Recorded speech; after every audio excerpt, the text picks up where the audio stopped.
তো খুব খুব ভালো একটা ভ্যাকান্সি আছে। যদি কেউ মনে করে যে একটা সিট আছে তার জন্যে কে অ্যাপ্লাই করবে, কে কম্পিটিশনে যাবে, তো তুমি ভাবো এটা যে তুমি যখন এটা ভাবতে পারছো তখন আর একজনও সেম ভাবছে। তো এইভাবে নিজের সিটটা ছেড়ে দিও না, অবশ্যই অ্যাপ্লাই করো, অবশ্যই চেষ্টা করো, দেখা হয়তো পেয়েও যেতে পারো। ঠিক আছে? তো হ্যালো এভরিওয়ান, আমি একটা নতুন সুখবর, নতুন একটা ভালো ভিডিও নিয়ে চলে এসেছি। এটা নতুন ভ্যাকান্সি আছে প্যারামেডিক স্টাফ এদের জন্য, বা আমার স্পেশাল যারা আছে ল্যাব টেকনিশিয়ান তাদের জন্য একটা ভালো ভ্যাকান্সি আছে। তো আমি বেশি কথা না বাড়িয়ে আমি ভ্যাকান্সিটার ব্যাপারে বলে দিই। সিএমএইচ দার্জিলিং জিটি এর আন্ডারে একটা ভ্যাকান্সি বেরিয়েছে।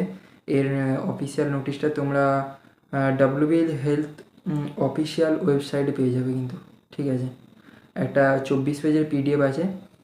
কেউ যদি চাও তো কমেন্ট করতে পারো, আমি তাকে দিয়ে দেবো পিডিএফটা। তো আমি আগে বলে দিই যে কী কী পোস্টে ভ্যাকান্সি আছে। ঠিক আছে? রেডিওলজিস্ট আছে, নার্স আছে, কুক কাম কেয়ারটেকারের ভ্যাকান্সি আছে, অপথ্যালমিক অ্যাসিস্ট্যান্ট টেকনিশিয়ান দুটোরই ভ্যাকান্সি আছে, আমাদের ল্যাবরেটরি টেকনিশিয়ানদের ভ্যাকান্সি রয়েছে, সঙ্গে পাবলিক হেলথ ম্যানেজারের ভ্যাকান্সি রয়েছে, আয়ুষ ডক্টরের ভ্যাকান্সি রয়েছে। এছাড়া আরও অনেকগুলো ভ্যাকান্সি রয়েছে যেগুলো তোমরা পিডিএফটা ভালোভাবে দেখলেই বুঝে যাবে। আর এখানে আমি যেহেতু স্পেশালি ল্যাব টেকনিশিয়ান, আমার বন্ধু যারা আছে আমি তাদের ব্যাপারে কথা বলবো। তো ল্যাব টেকনিশিয়ানে আমাদের ভ্যাকান্সি একটাই রয়েছে, তোমার স্যালারি হচ্ছে 22,000 টাকা। ল্যাব টেকনিশিয়ানরা স্যালারি 22,000 টাকা পাবে। এছাড়া ডিটেলস তোমরা পেয়ে যাবে, কোয়ালিফিকেশান কী আছে, সায়েন্স ব্যাকগ্রাউন্ডে 12 পাস হতে হবে, প্লাস ডিগ্রি অর ডিপ্লোমা। ঠিক আছে? ল্যাব টেকনিশিয়ানের ডিগ্রি অর ডিপ্লোমা সার্টিফিকেট থাকতে হবে। এছাড়া বাকি তোমরা ডিটেলস তো পেয়েই যাচ্ছ।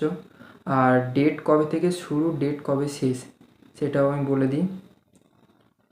1 অক্টোবর 2024 থেকে 28 অক্টোবর 2024 এর মধ্যে তোমরা অ্যাপ্লিকেশান করে ফেলো। ঠিক আছে? আর এখানে অ্যাপ্লিকেশান খরচ জেনারেলদের জন্য 100 টাকা, আর ওবিসি এসটি এসসি যারা আছে এদের জন্য 50 টাকা, প্লাস হ্যান্ডিক্যাপ ক্যাটাগরির মধ্যে যারা পড়ছে তাদের জন্য 50 টাকা। ঠিক আছে? তো এইটুকুই আমার বলার ছিল।